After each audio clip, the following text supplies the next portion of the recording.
It will interest you to know that it is also on the rise in areas where it has not traditionally had much presence, such as Middle East and Africa. At this juncture, I would like to have you actualize your dream with me for a little bit.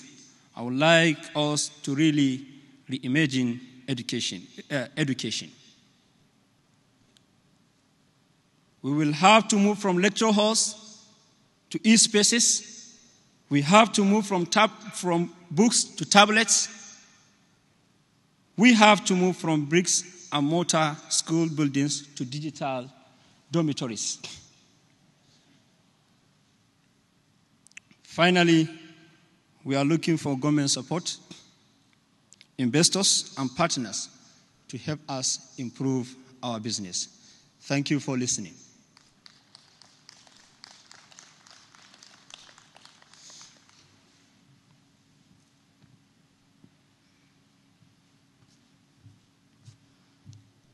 Thank you very much, MTK. At this juncture, it is my privilege to introduce the speakers, the panelists, and presenters for the next session, which is themed Positioning the Nation to Harvest Value from Emerging Technologies. Sub-theme, that is the sub-theme of this session. Positioning the nation to harvest value from emerging technologies. And the topic that will be dissected today is harnessing opportunities from mobile big data analytics for official statistics. We have our presenter for this session, Dr. Bio Adekanbi. He is the Chief Transformation Officer at MTN Nigeria Limited. Dr. Bio Adekanbi, please come to the podium. Thank you, sir. A round of applause, please. Our moderator for this section is Lola Tolabi Oni. Lola Tolabi Oni is from the National Bureau of Statistics. She is representing Dr. Yemi Kale, Statistician General of the Federation and Director General, CEO, National Bureau of Statistics. Please, Mrs. Lola Tolabi Oni, welcome. We can make the round of applause better, please. Thank you very much. Our first panelist for this session is Mr. John Ewama. He's the Deputy Director, Planning and Policy, Federal Ministry of Communication. He's representing Mrs. Nima Salman Man, Director of Planning, Research and Statistics, Federal Ministry of Communication. You're welcome, sir. Our second panelist for this section is Mr. Basil Udota. Mr. Basil Udota is the Managing Partner, Technology Advisors, Nigeria, Abuja. Abuja, Nigeria, sorry about that. You're welcome, sir. And our third panelist for this session is Mr. Ezekiel Eboye. Mr. Ezekiel Eboye is the Director of Operations, RAC Center, Lagos. You're welcome, Mr. Ezekiel. I'd like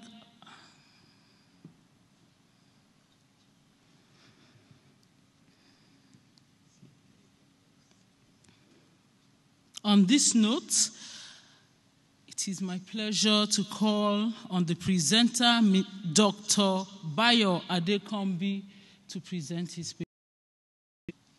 Thank you.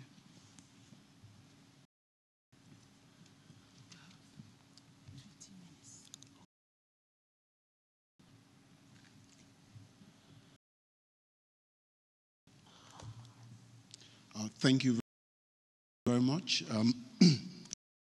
Ladies and gentlemen, I'll be standing on the existing protocol while I'll be acknowledging everyone seated in this room, professionals, experts, co-speakers, and everyone who have been part of this great event, particularly the organizer, NITDA, and also in specific terms, the Director General, Dr. Pantani, for driving this whole initiative. First, I know that I'll be talking about big data, and it's interesting that I'll be talking about big data just after lunch. So I also have the data that suggests that we are all very tired. It's getting close to the end of the day, so I'm going to focus on what's important, and I'm sure we're going to have a great time. But I need to establish some baseline protocol around the whole issue around data. Everybody talk about data. It's as simple as how many of us are in this room, how many male, how many female, how can we classify ourselves by age, by where we are from and all that.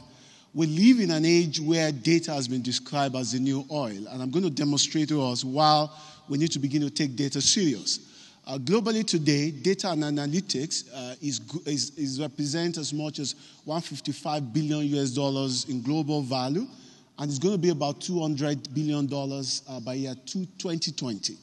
Globally today, data science, that is the science of understanding data, is the fastest growing career in the world. 2017 by Glassdoor is the #1 career all over the world. Something that we need to take serious. Building for that is the fact that data is the new oil. Era where oil power, transportation, and all that. In the same way, oil is going to power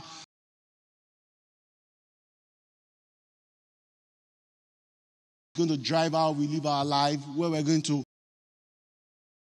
use a lot of automation, how we live. So that the same way traditional oil gave us transport industry, it's the same way data is giving us the new transport industry.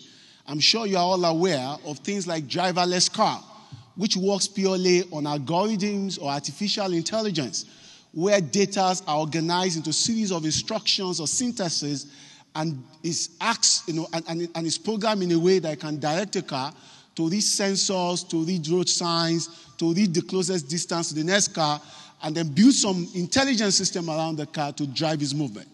The second one is Hyperloop, which is going to be faster than an aeroplane, which is also in development, which is going to move through a vacuum, and it will do 1,400 kilometers per hour.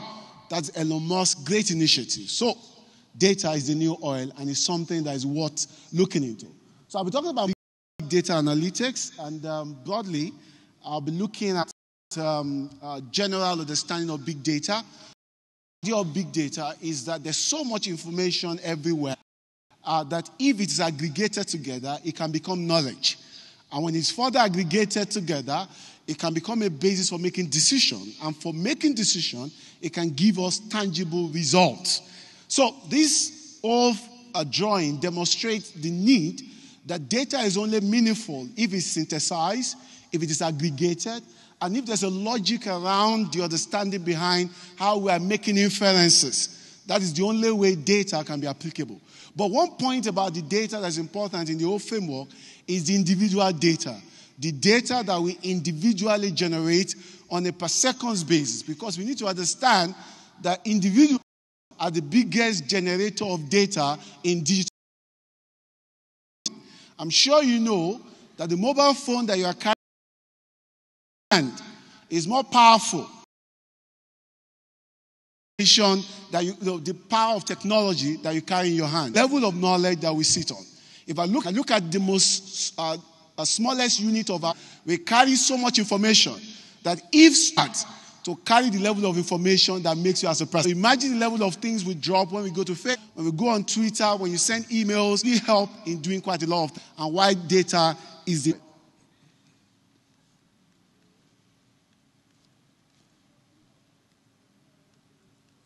okay? So I'm going to talk about data applications in tangible terms, just to situate some of the conversation in a way that make practical sense and all of us can relate to. First, okay? The most important thing here is the ability to use data to solve fundamental social issues. And I'm going to look specifically around the law of SDGs and how we can use data to solve them. But using the Bristol's exclusion theorem, which speaks that data can be applied at three fundamental pillars. Number one, data can be intelligently applied to solve issues around quality of life because we can get information on real time about what is happening to people where they are. We can use it for resources. How do we optimize, allocate resources on a need-to-use basis? Interestingly, this resource allocation has built great industries. If we look at like the emerging sharing economy, like Uber, like Alibaba, like Airbnb, these are all industries that came out of intelligence use of data. When people who have got more than enough can use the power of data to share with people who need, such that people get optimal return on every single asset that they have. And the third is participation. Ability to use data to aggregate people in different parts of the world to do an assignment. Today, I'm sure you all have heard things about freelancer.com, which is a platform that allows people to work together virtually and deliver on a solution based on the power of digital algorithm. And the next slide shows fundamental pictures, very practical case studies of areas where data have been applied in governance, in health, in people management, in education. And this is the degree to which we can aggregate data from many sources to form information, to knowledge, to decision. And then how we can use that to build some logic called algorithm, and how those series of instructions can be packaged into an application that can be sold and resold such that we get value again and again. Like I said, I want to make some references to some SDG initiative and how data can power them. I'll still look at some of this in specific terms, but I can demonstrate that data can, to a very large extent, help us to address issue of hunger, issue of power, electricity, financial inclusion, because we have data when we need it, and it can enable us in the area of planning, efficiency, seamless distribution, and real-time allocation of value. And to make that work, there are three fundamental principles in mobile big data that make data delivered via mobile channels. When I'm talking about mobile channels, I'm talking about your iPads, your phones, your sensors, your cars, data on the go. If all these data are gathered together, they can intelligently help us as a nation in so many areas. But there are three fundamental principles that are important to help the discourse. First is mobility. Data that can track how we move, that understand that somebody has been here for 6 hours, and when this person leaves here, a branch somewhere, this person spent X number of time in traffic. These are the points where consistently we spend longer time in traffic, understanding what is happening there. Let me tell us, I don't know how many of us have heard about Google Timeline. Google Timeline is something that if you go into, it will surprise you.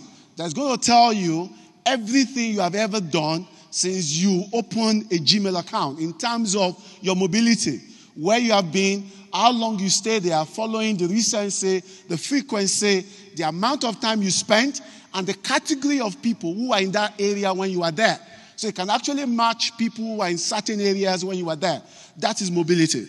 Secondly, social interaction, which is the last point I referenced. Big data allows us to know the interaction between people. How many people move between Abuja and Nasarawa State today? How many people left Nasarawa in the morning and moved to Abuja? How many people come to Lagos from Ibadan, from Abeokuta every day?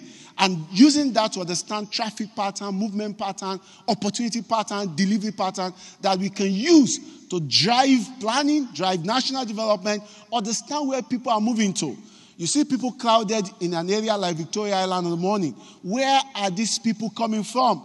If there's an event, these people who have clustered around this area today, where do they normally live? Mobile data allows us to understand those interactionism, between ourselves. And third is the fact that this data can be intelligently collated to understand areas of economic activity. So as a nation, we may not even know new areas that are emerging where people who really use their phone are clustering. Through the power of mobile big data, those intelligence can become accessible and can help us even in knowing new areas to set up central business district and all that, because we're using data to intelligently plan, allocate resources, do city planning and efficiency. So I'm going to give us case studies of what has been done somewhere else. These are countries where data have been applied intelligently to understand and answer issues around SDGs, fundamentally. I'll give an example of a country like Pakistan, where big data was used to understand dengue fever movement. So what did they do? They tried to look at how people moved, and they cross-matrixed that against reported incidences of the disease. And based on that two singular variables, they were able to understand how the disease moved from one location to another. And in understanding that, they were able to know how to address it, what to do better by understanding the movement or the traffic pattern of disease within the country. So I'll fast track.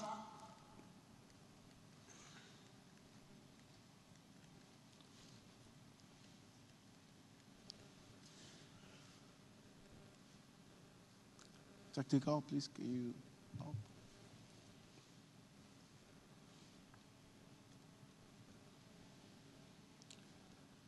Next slide.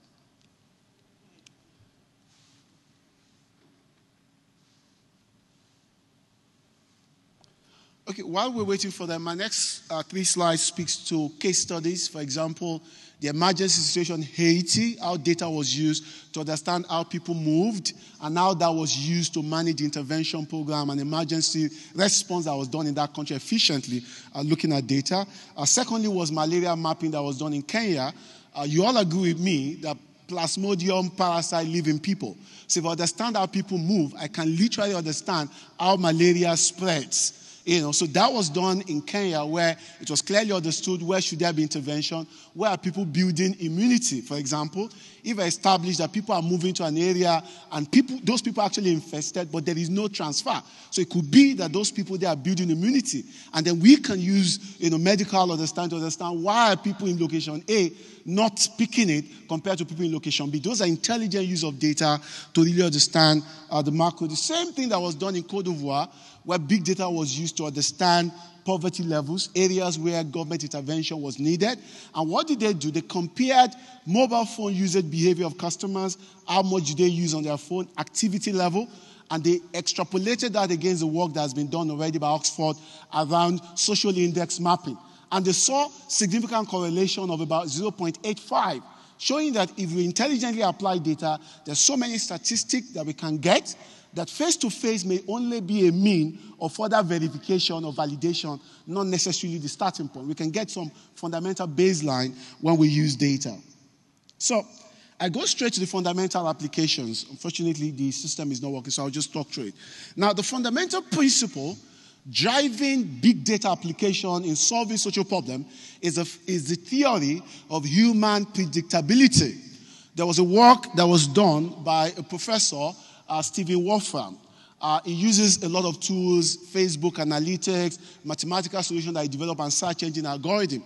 And he realized that to a very large extent, we humans are very predictable. We are likely to be in a certain place at a certain time, doing certain things on a consistent basis. Even a further research that was done in Britain also verified that 93% of the time, we are predictable. So he concluded by making this powerful quote that humans are more predictable than particles, where he has spent a good chunk of his life. Because I'm sure you will all agree with me. Most of the time, people can predict and say, I know on a Saturday evening, you're going to be in the club. On a Sunday morning, you're going to be somewhere on this particular time after work. If it's a Monday, you're likely to go home early. On a Tuesday, you're likely to branch somewhere. So we're very, very predictable. And that theory of predictability is what makes big data useful for planning, for decision making, because all we need to do is to aggregate data, study it over a period of time, understand the symbolic interactionism that exists between those forces, and we use that to build applications that can allow us to understand various issues that affect our life, and that to a very large extent can allow us to either optimize, plan, allocate resources, or perhaps make fundamental decisions. So the second principle that is driving data applicability is the theory of human interaction. We do not exist in isolation. I can interpret you through the eyes of another person. It's the principle of Ubuntu that is popularized in Eastern and Southern Africa. Ubuntu says, I am because you are.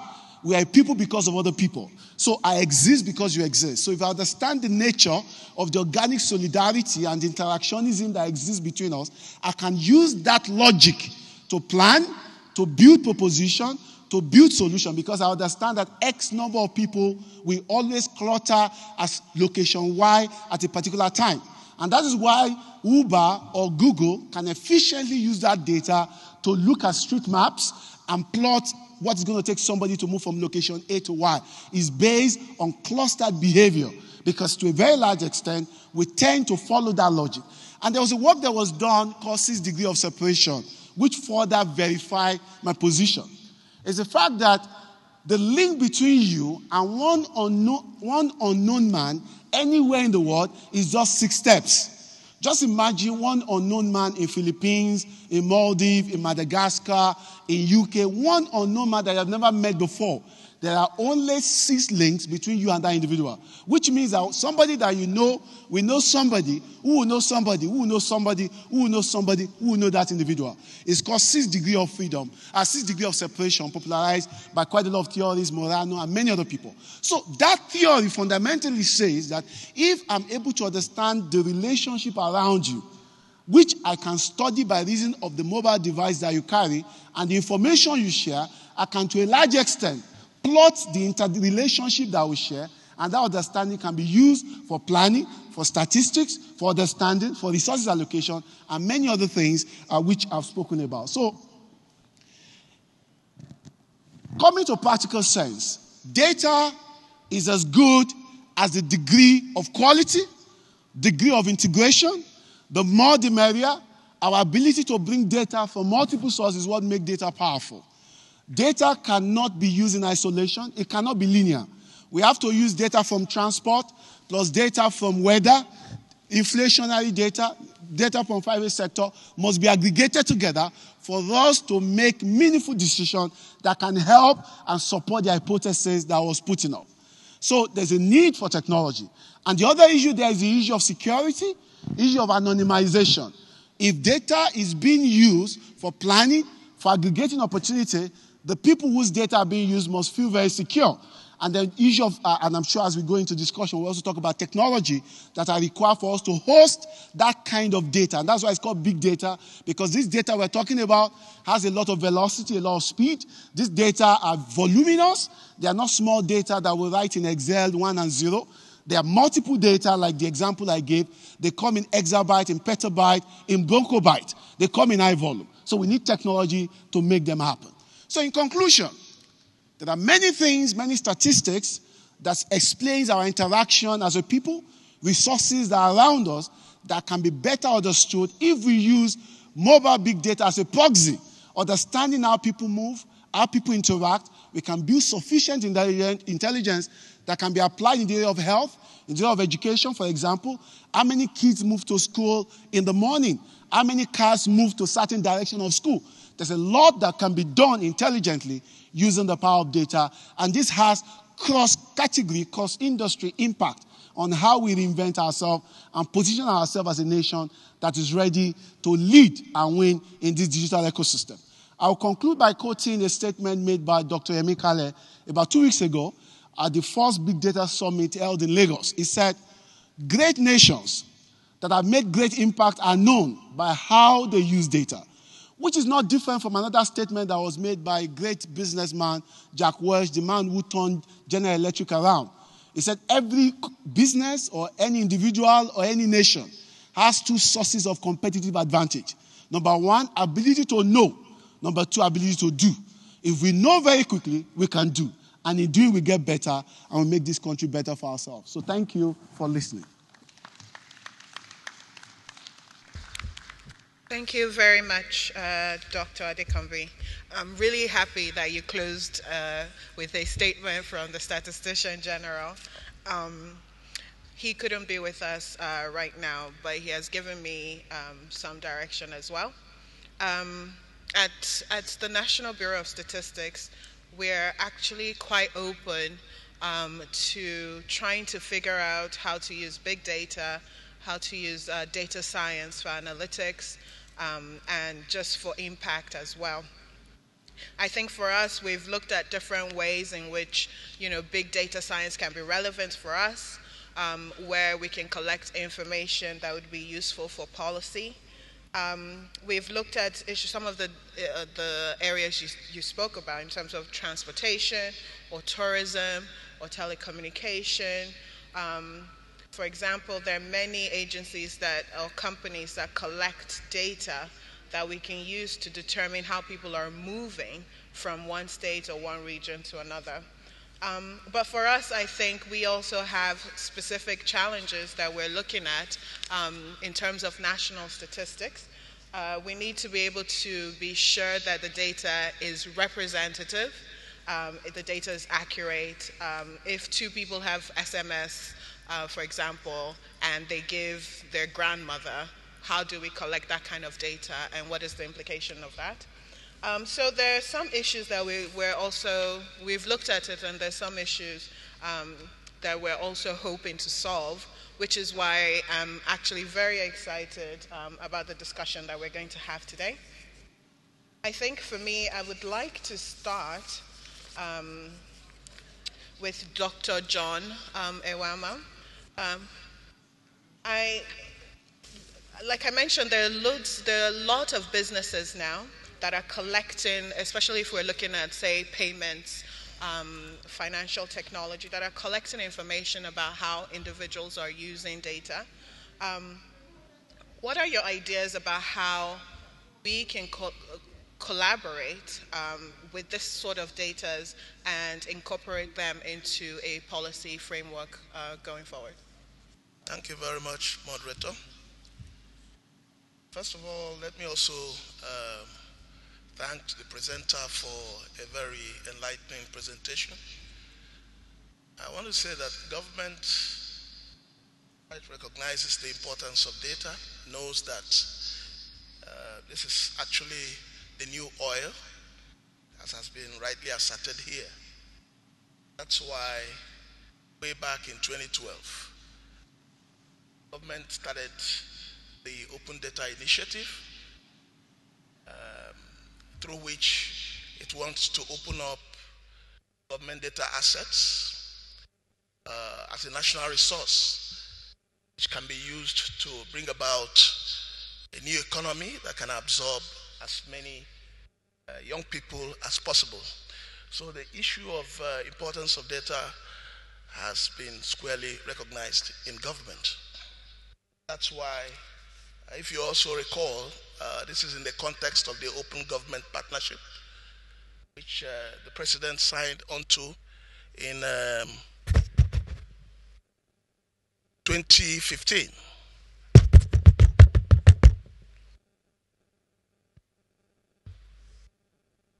Thank you.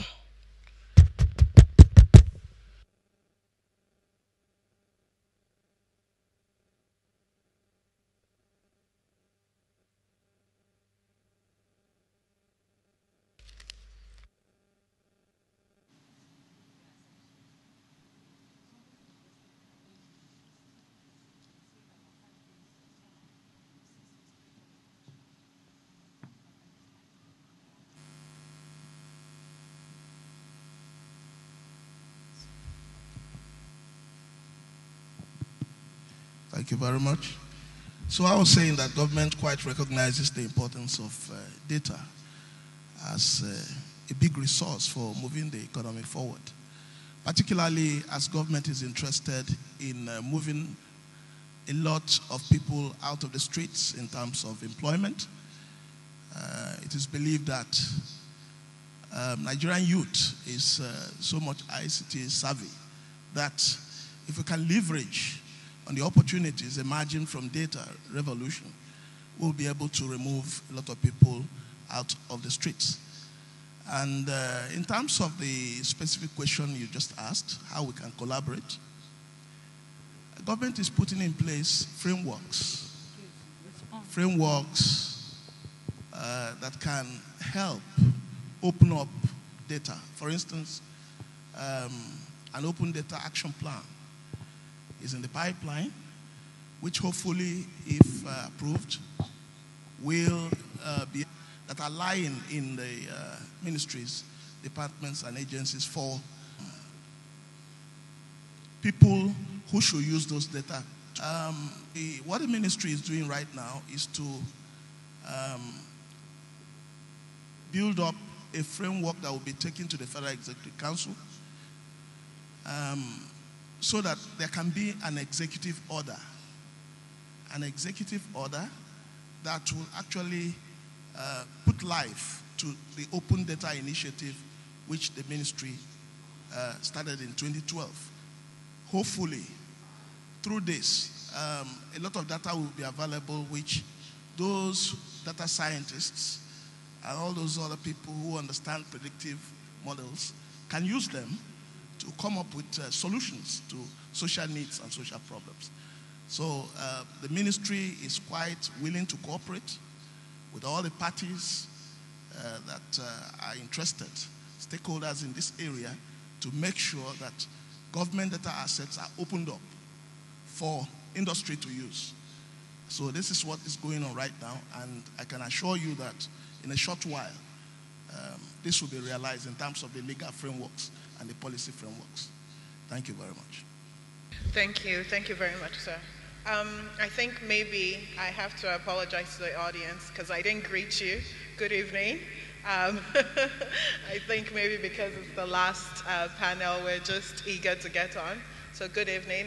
I should introduce myself as well. I'm Lola Talabioni, and as mentioned earlier, I'm from the National Bureau of Statistics. Okay, so now I'm not quite sure. I have so many questions for Dr. Adekanbi, but maybe I should move to this side of the stage. So Mr. Egboye, yes, good evening. I find what you do quite interesting in terms of data hosting and co-location and things like that, which is maybe just beginning here. And I think the question I wanted to ask you that is really like a white elephant in the room is about data protection and privacy.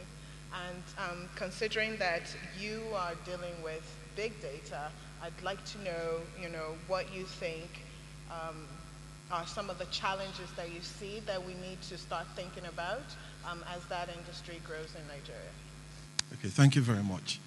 I'd want us to look at it from two different angles.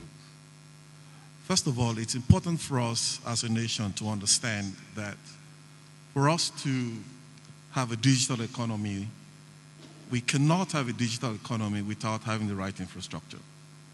If you look at companies, if you look at countries globally that are digital economies and are thriving, they've paid a lot of attention to the infrastructure that's required to enhance the digital economy.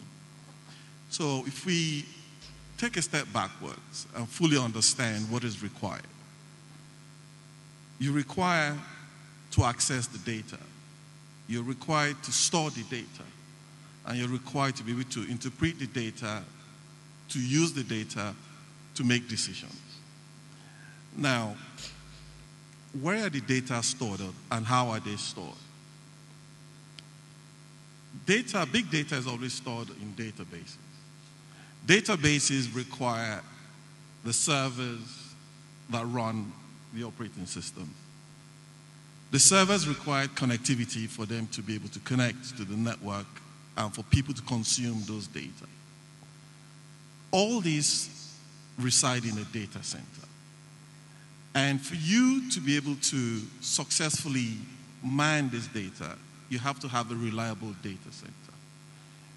To have a reliable data center, you require power.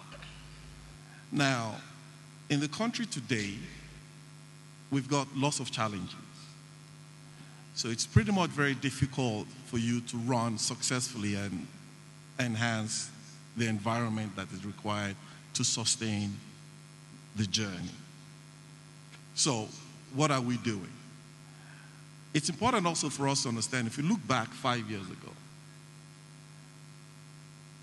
5 years ago compared to today, we've actually done a lot. 5 years ago, we did not have as much penetration of broadband as we have today. We did not have reliable data centers that you can benchmark with any of the data centers globally.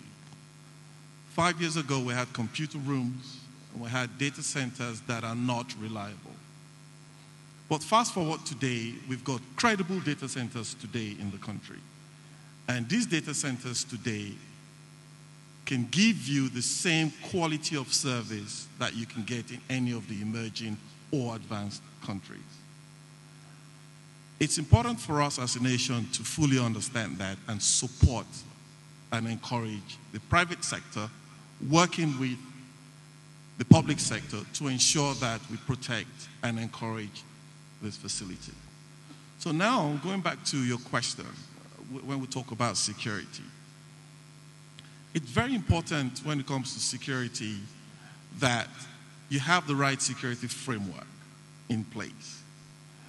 These framework are clearly designed by the operating system and also by various security providers to ensure that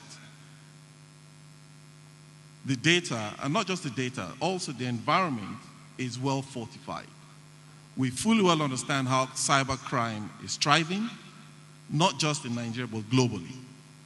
So we have to have the right framework also from a federal government initiative to encourage and put the right regulation to ensure that from a government level, the right regulations are there for businesses to follow and also for the NDAs to follow. And also it's important, and I'm very pleased because I hear a lot around cybersecurity and what the government is doing and how they're working in conjunction with the Ministry of Justice to enforce those laws. So I would encourage that we constantly follow those regulations, and we work very closely with the various security providers to fortify and continuously monitor and enhance security of the infrastructure that consumes and supports the data centers. Thank you very much. Now I think maybe I should go to Dr. Adekanbi. I have actually two, I think, very important questions. The first for me is, I know you're very passionate about data science and the future of data science, data being the next oil. But how do you feel about the availability of talent to support that industry? And if you have any strategies, for example, things that other countries have also done to increase the talent pool for the digital economy. Excuse me. I think the second question that I have for you is also quite relevant. So given your background at MTN, I know that the mobile network operators collect a lot of information. And for us, for example, at MBS, we try to figure out who owns the data and how can you successfully collaborate with the mobile network operators in terms of accessing the data, even if it's, aggregate data, which is what national statistics is concerned about. And how do you see that collaboration working?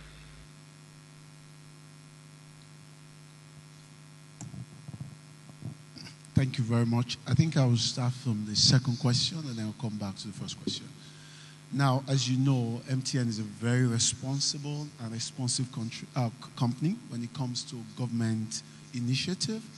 I'm sure you are aware what we have done in the music industry. We digitized music industry and we turned it around and made millionaires and billionaires out of very many Nigerians. The same we have done in MTN Foundation. So in that regard, what will be important is to see what the policy that will exist, that will provide guidance, because we need to recognize that data, mobile data, requires a lot of issue of privacy, opt-in, security, anonymization. A customer must be aware what is being done, even though it's anonymized. So there must be a framework to support it. Of course, where there's a clear framework, and it's very clear that it's going to support national development, a company like MTN is always at the forefront of supporting initiative in that regard. Of course, we wait for guidance in that regard. Coming to issue of talent in data science, I think it's a global issue. I'm sorry to interrupt you. I just wanted to ask a follow-up question to that. So, are you saying that, from your perspective anyway, in terms of collaboration on the data that you collect, you would be, one, willing to share that data, but also, two, you're also excited to work with policymakers on creating a framework for sharing that data? But we've always been working with government agencies for policy and all that. What I'm saying, when it comes to making a bold statement, I cannot make that bold statement because it's an official stuff. But what I'm saying is, of course, there must be the right framework policy structure to support that. And of course, I believe such framework will recognize the dependencies, anonymization, security, privacy, opt-in, and all that. Of course, if that is in place, it's something that a company like MTN, based on clear governance, we support. But beyond that is the fact that there's already a working relationship between our company and MBS. Quite a lot of work we do in terms of making sense of the lot of work to you in data. And that perhaps explains why the DG himself have been in our office to make a lot of presentations. So I believe there's a lot to explore in that space. Now, coming to the issue of talent, I need to establish that this is a global issue. Data science is very new and is an intensive area of specialty. It's an area that combines multiple disciplines. That's why it's called multidisciplinary. First, you must be able to program. You must understand mathematics, advanced mathematics. You must understand statistics. And you must be able to apply within a domain. So the domain might be medicine, might be economics, might be finance, might be marketing, might be population. So a data scientist is a jack of all trades and master of all. So such species are not so common. Even in the US, in the next 2 years, they're going to have about 1.5 million data science vacancies. It's been reported by Harvard Business School. And that was why Harvard Business School said data science is the sexiest job of the 21st century, because it's going to be so great, because we're going to have people who are going to play like magicians, but it's going to be very intensive. So what are we doing in Nigeria? What we're doing in Nigeria is to start building capacity at the early stage of people's career, particularly those institutions, organizing boot camp, and that's why when I finished my own PhD and I came back to work, I kicked off Data Science Nigeria as a platform to invest my time in coaching young Nigerians, because data science is not just academic, it also requires industry expertise. So I combine my industry expertise as a person who has managed the largest customer database in Africa and my PhD research work, which was on machine learning. And that's why we've done a lot of partnership with with Nigerian Bureau of Statistics. So there must be focused effort in capacity building. And in that same regard, Nigerian universities must also be willing to begin to change our syllabus, to begin to raise students that are multidisciplinary. If somebody is doing a course, such student must be allowed to pick other courses, because data science requires you to combine the best of everything to serve what it takes to become a data scientist. So I strongly believe that that is an area that is of importance. I also need to commend the effort of some schools, particularly one of the schools that is here, ABU Zaria. I've seen Professor Junaid. Students from ABU Zaria travel to Lagos to attend our boot camp, and the school will give them buses. There are other schools that tell them, find your way to Lagos. That for me is a commitment of the school. So when I saw Professor Junaid, I was hailing him. Thank you for what you are doing for the future of our country. You are raising the next generation of people that will change our story. So we need that kind of commitment that the likes of Professor Junaid have shown in all our institutions. We need to raise our own people, or else we will begin to fall into another flight. So talent must be built. We must invest. The two things we're also doing in Data Science Nigeria is linking Nigerian data scientists with those in the diaspora. We have a lot of Nigerians in the diaspora who are data scientists, so we have built a network for them to mentor young Nigerians so that we can cross-validate our learning. And third is in the area of academic and industry. Data science requires a lot of intellectual validation. When models in the academia are applied in the industry problems are brought into the academia, and there's a continuous symbiotic relationship. And that's what we try to do with Tao and Gown. And I'm so proud that NIDA, and many government agencies are supporting such initiative because it helps us to drive the conversation and help us to build talent for the next frontier of our growth. Thank you. I think that was a very comprehensive response, especially because we're all quite concerned. We can see it coming, but we're wondering if there are enough people who are going to say help National Bureau of Statistics or help MTN or help the Ministry of Communications to harness some of this data. So thank you for that response. I think right now I'd want to go to Mr. Udotai. So we've spoken a little bit about data protection and privacy, and I know that your expertise is also ICT law. I was, in preparation for this panel, I found some information that I think is very pertinent to what we're discussing here and pertinent to national statistics. So recently, I'm sure you've heard about a case with Google and the right to be forgotten. And Dr. Adekanbi also mentioned about Google Timeline. If you go, you'll see everything you've ever done. Now, what is your take on how much information truly can we collect? How much information can we keep? What are some of the regulatory frameworks maybe that you've seen? But also, some people believe that data protection is as important as a human right. So I would like to hear your point of view on that as well. Oh, quite interesting. Thanks a lot. First of all, I want to thank NIDA for giving me the opportunity to be here. I think I was part of the original team that started eNIgeria several years ago. So it's gladdening for me to see that the model has been kept, and it's always a pleasure to be invited to come back. That's one. Secondly, the paper that was delivered was exquisite. It touched on everything, even touched on security and some part of law, data protection. I hope the copy will be sent to some of us to have as well. Now, as a lawyer, technology or not, there are only 3 areas that interest me when it comes to data, whether it's big data or data in general. And the first is the issue of ownership. This is important because, there's a lot of commercialization of data now, and that creates a chance for conflict and dispute. Even when you require a technology organization to assist you in collecting biometric data where you have sectoral authorization, you still have to wrestle with the risk that the entity might replicate the data, might keep the data, and you might not be able to have access to it as and when you want it. In relation to big data, ownership also affects ownership of data-centric technologies. We're talking about analytics.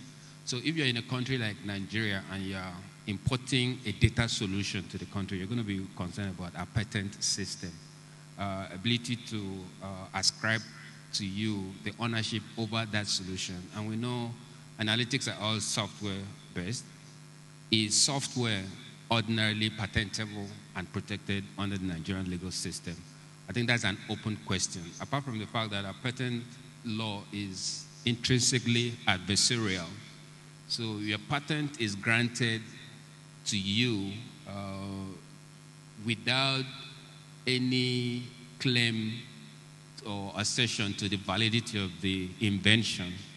And the law also requires that your patent can only be validated by a court. All right? So if you look at a patent system, so this is something that can undermine the explosion of our data industry. The second issue that will be important to me as a lawyer is the issue of security. And security is simply the laws that are put in place to ensure confidentiality, integrity, and availability of data. In this regard, I'm satisfied with the fact that the Nigerian Cybercrime Act was enacted in May of 2015, and this covers not just content-related offenses, it also affects computer-related offenses, meaning systems-related offenses, so it covers things like hacking. In addition to it, it provides for critical information infrastructure protection, meaning if government decides that a particular sector is so critical to the national economy, national security, or the well-being of our country, the president can specially designate such a sector as benefiting from the provision of the CIIP, meaning any attack or violation of any data or information in that sector would be given special protection, a level of punishment is higher, and so on and so forth. The other issue is the issue of privacy. Now, for privacy, the paradigm has shifted from the idea of making sure that guys that process data or collect data take care and make sure that data are secure in situ, in transit, and secondary uses are limited. The issue has shifted to giving the owners, the individual in which the data represent, full authority over their data. That's where, that's where the law is heading. In fact, the European Union just, in 2016, they came up with the General Data Protection Regulation, which is going to replace their Data Protection Directive. If we understand how the European Union law works, a directive has to be domesticated as a national law by member states, whereas a regulation has a direct effect. So this was promulgated in 2016, and it was given, the European Union gave all countries 2 years to work on implementing it, and in May 2018, the GDPR will take full effect. And the provisions are quite comprehensive in terms of the underlying philosophy of giving real ownership and authority over data that represents the individual, so personal data. Now, the issue which you mentioned, the right to be forgotten, that has actually changed. Now the idea is the right to attain erasure. All right, so because they understand, compliance around right to be forgotten was a lot difficult to implement. So now individuals would now have the entitlement to ensure that across databases, requests to have the content that relates to them deleted are executed. Now, something else you will find in that directive is data portability, requiring that, instead of asking MTN, for instance, sorry for using your organization, to delete my data or do anything that I want in relation to my data, I can actually ask MTN to move my data to the next entity. But that's the global standard. That's what is evolving as a culture around data.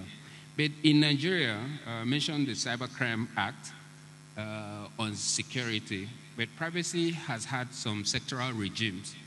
There's some sectoral actions that have been taken. The financial sector has done very well. The e-banking regulation covers the issue of data.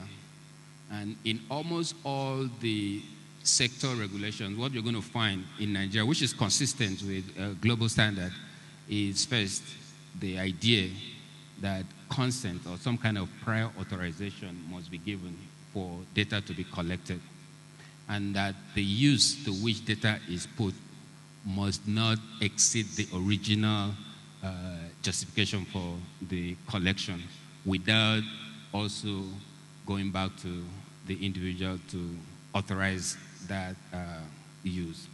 The second issue is the issue of, okay, all right, I thought you were trying to stop me. All right, the second issue has to do with the fact that once you suffer a breach or there's some kind of attack on your system that concerns that data, you must somehow get the individual involved to become aware of that. The NCC, Nigerian Communication Commission, has two regulation that affects data. One is the Consumer Code of Practice, and the other one is the Registration of Telephone Subscriber Regulation, which was enacted in 2011. Again, consistent with practice, the law requires, the regulation requires prior authorization for collecting data, limitation on secondary uses, and physical security against attacks. Now, NIDA also has the guideline on data protection. NIDA's guideline is very comprehensive. It's based on NIDA's authority under the NIDA Act, and it's actually one of the few regulations that has sanction, even though the sanction is ported from the NIDA Act to the regulation, and this is something I wish NIDA can try in court to see if we get a declaratory judgment. A judge can actually say that you can use a secondary legislation to impose legal sanction. And then... okay, I think that's comprehensive. Okay. I just wanted to, I don't know if there are any questions from the audience as well. I think maybe we should take one or two questions.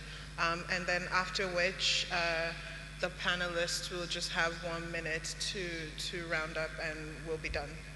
Okay, is there a microphone around? Okay. There's someone already standing up. Oh, okay, there's a man in a blue shirt.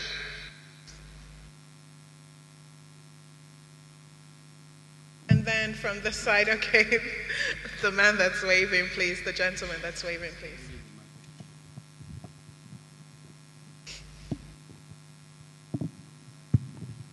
Okay, you can, oh, you're waiting for the microphone.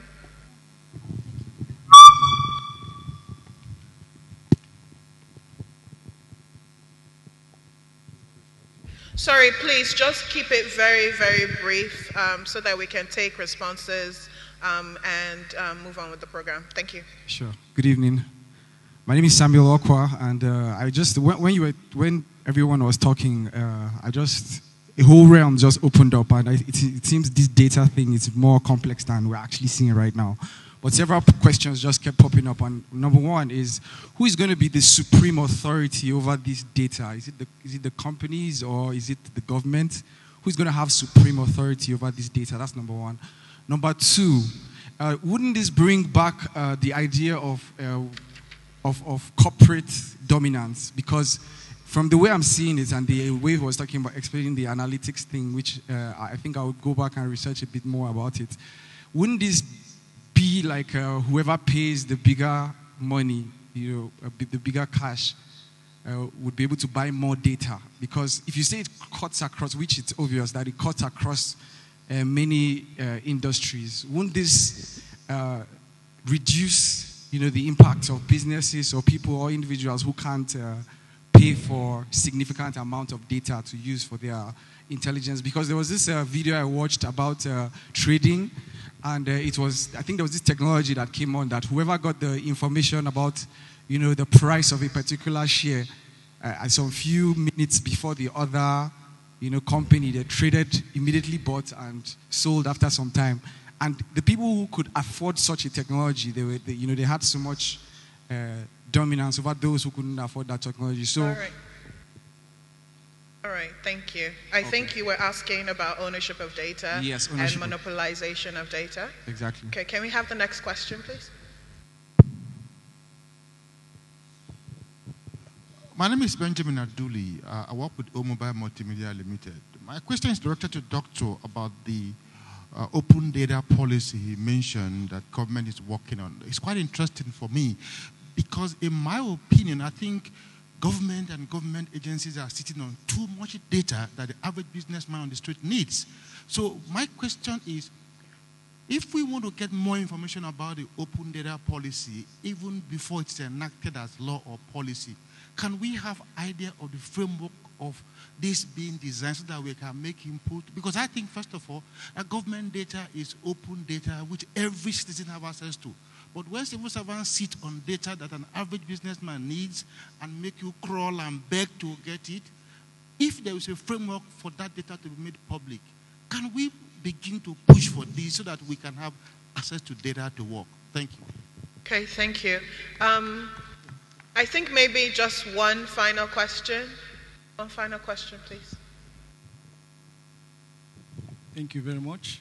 My name is Jameson Olufi, Chair of AFICTA. Well, data, you said it all, Doctor, is a lifeblood of any organization, and it's very key. In view of the general data protection regulation, whereby there'll be more privacy, more protection of data, how about the issue of law enforcement?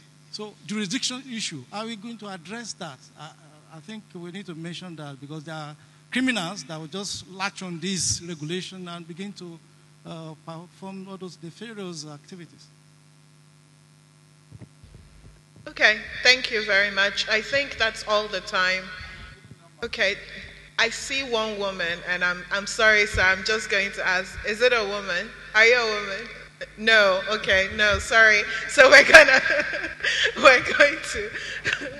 to close the floor. Okay. Okay, the first question was on ownership and monopolization of data.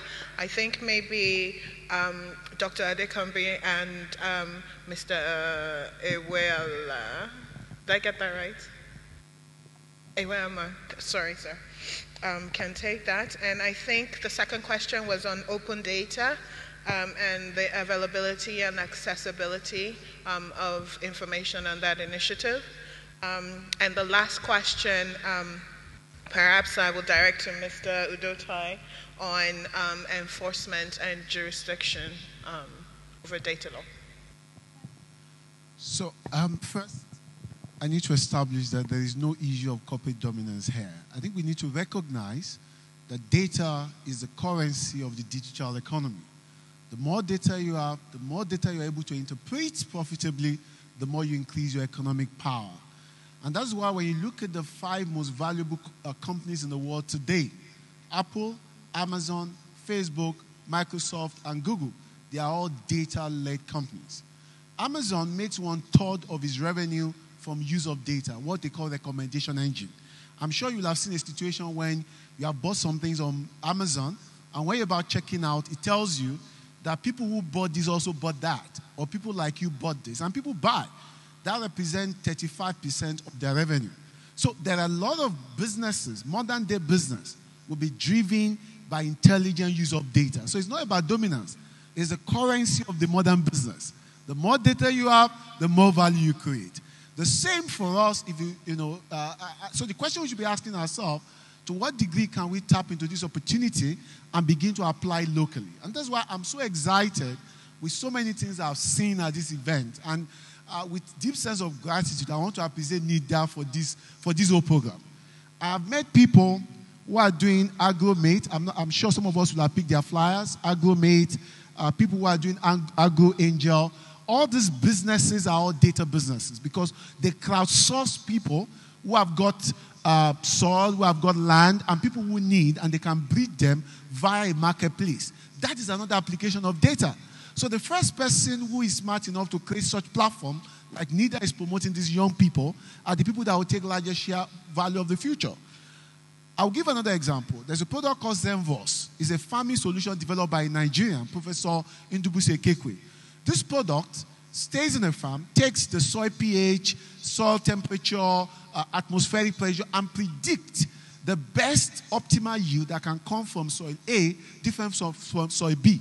It uses a lot of algorithmic, atmospheric physics and all that to make that happen. So what would that do to a farmer? It makes a farmer to know when to plant, when not to plant, how to their yield, how to drive their demand, and how to make optimal value from their effort. So if that translates to dominance for that farmer who is using data to make more money, I think we have done well in the application of data. Then I also look at the area of security. If you go to places like New York, there's what they call precision policing. When they can predict when a crime is likely to happen. How? They use data. That on this particular day, on this particular time, things like this always happen in this kind of area. Or perhaps they study what people post on Twitter on their own. And they bring this together to say, by this time of the day, this hour, there's going to be a crime in location here. And they send their police few minutes before that time. And in doing that, they've reduced crime by 78%.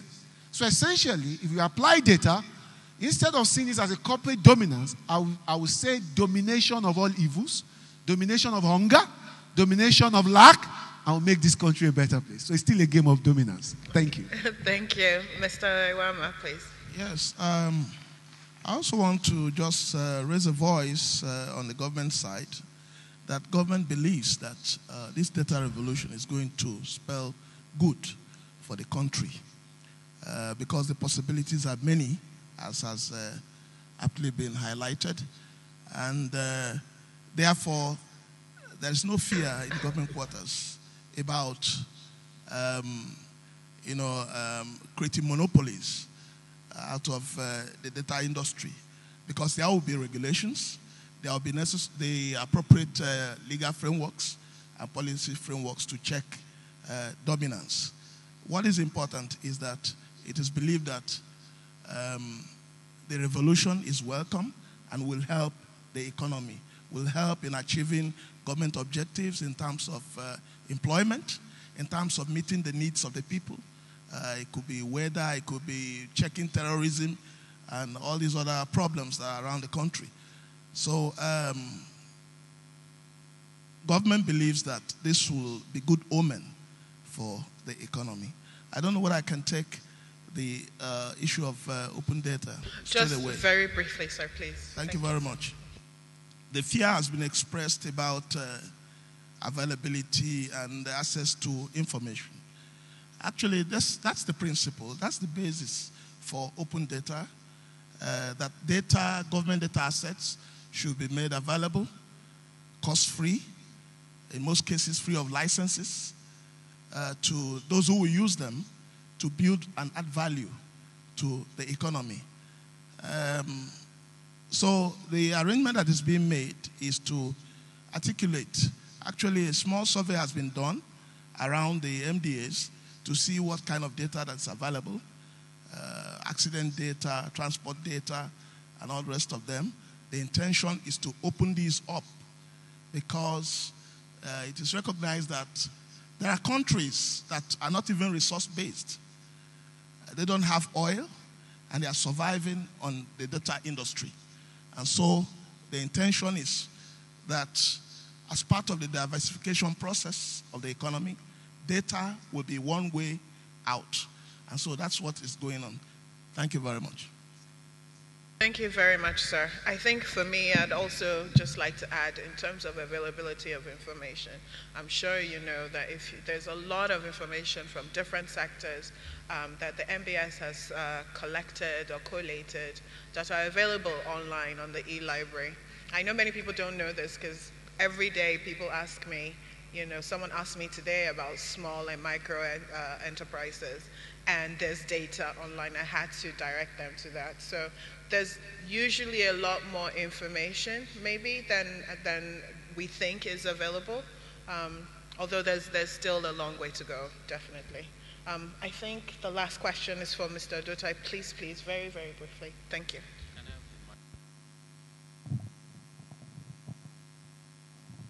Thanks a lot. Before I touch on the question of jurisdiction, I just want to say that, look, the idea of freeing up data is what underpins is the almost seeming lapse, seeming reduction in legal intervention. You see, the regulation around data is usually centered around the individual.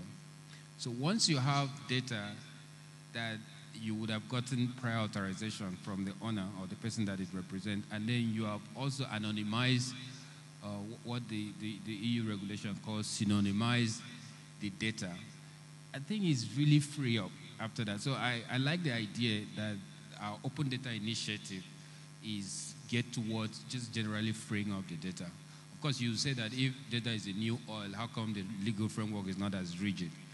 The idea is to ensure that resources around data are accelerated and we begin to see growth around it in a very fast and exponential manner.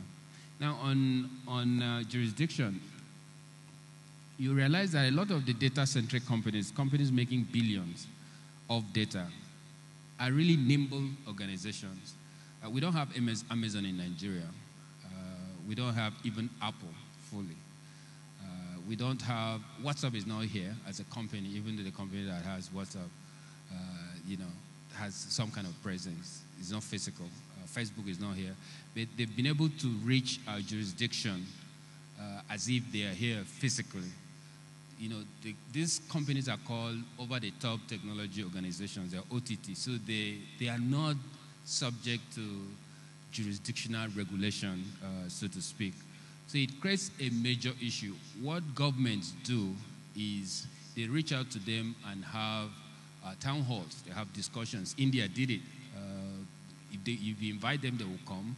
And then you reduce your relationship or working relationship with this organization towards what do you really want. I guess what government is interested is issue around accessing the data that you need for things like law enforcement and national security. So someone is kidnapped, or like happened in Lagos some time ago, a girl was lured to Lagos and then she was eventually killed. If government requires such data for law enforcement investigation, there should be a predetermined consent on the part of the data operator or the organization that they would support government and work very hard to make sure that information regarding the incidents and the individual behind it are revealed in a criminal process. I think that's really the only way in which jurisdiction is resolved. Otherwise, it is not possible to subject a whole lot of some of these organizations to a national jurisdiction. I know for tax purposes it's important. In fact, NCC recently came up with a regulation that they are staying off regulating OTT for the time being, and they are still studying it. Hopefully, once they find a proper model to ensure that a whole lot of the resources that are taken from us are also shared on a national basis, maybe they will implement something. Thank you very much. Yeah. I think now I would just maybe like to go around. Just a minute, please, because I think we're running late. So just a minute if you have any closing thoughts that you want to share. And we'll just start with Mr. Iboye, please. Thank you. I'd like to thank NIDA and the federal government on this initiative. I'm very happy with this initiative of local content that the federal government and NIDA are actually pursuing. It's important for us to fully understand that to achieve digital economy, technology underpins that.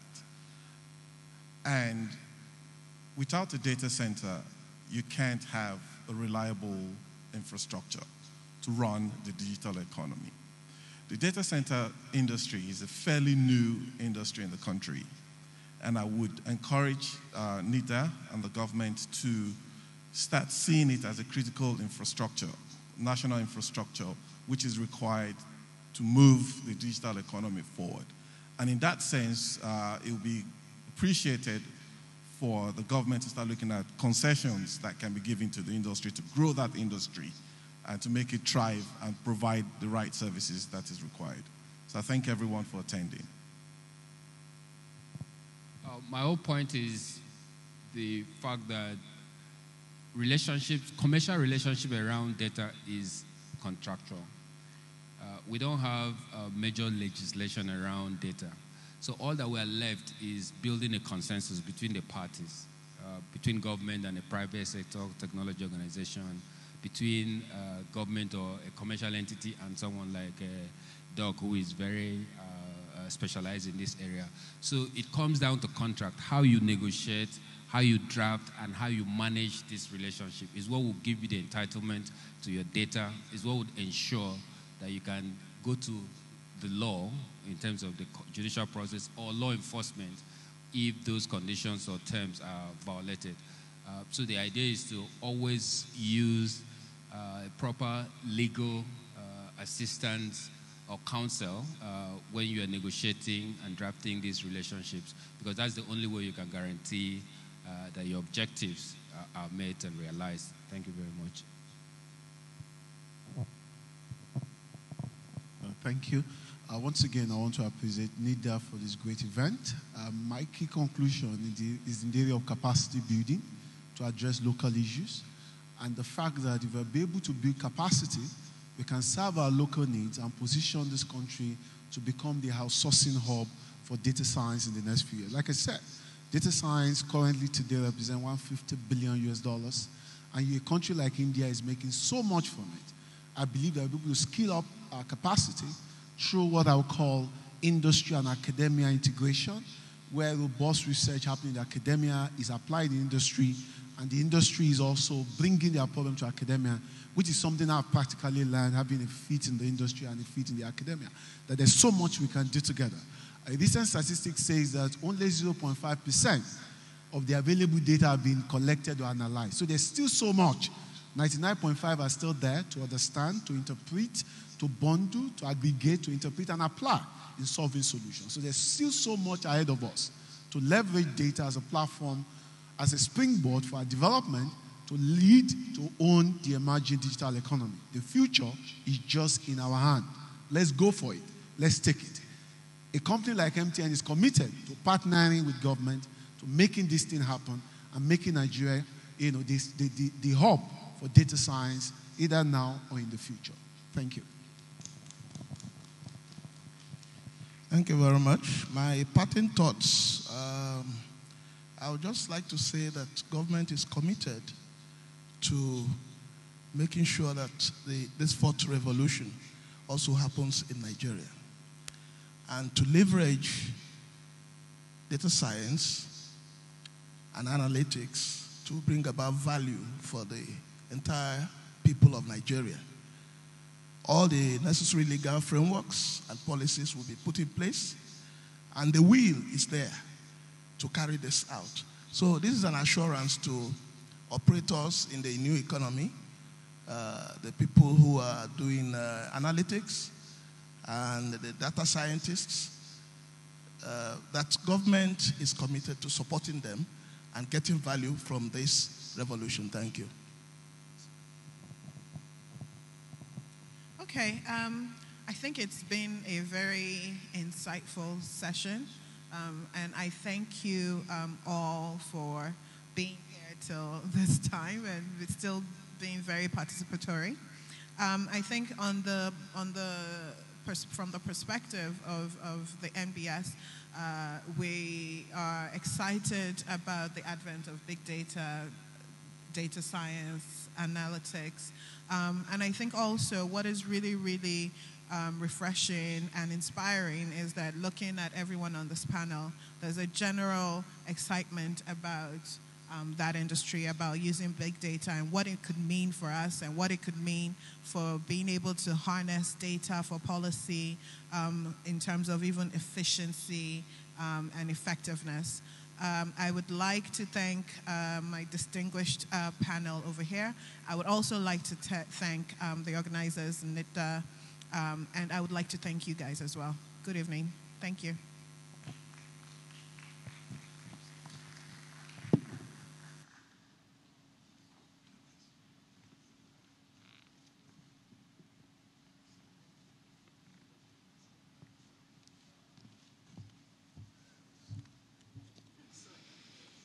Thank you so much for that wonderful session.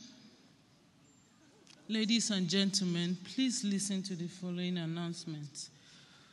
To all concerned parties, have been directed to inform you that you've been invited to a program organized by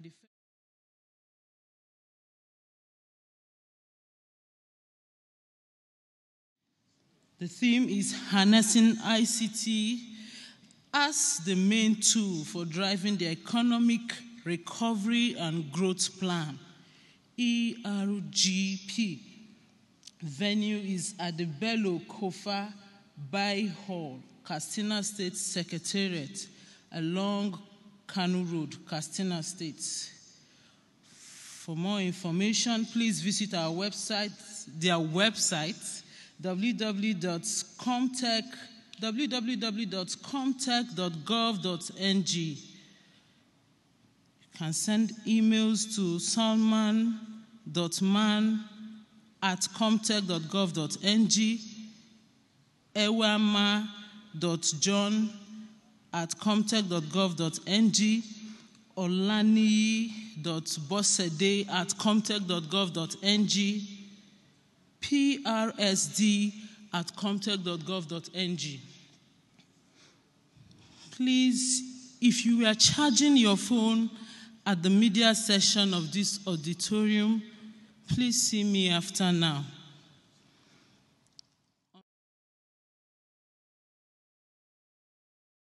End of this session, and the next session will continue. We'll be having the next session tomorrow at 9 a.m.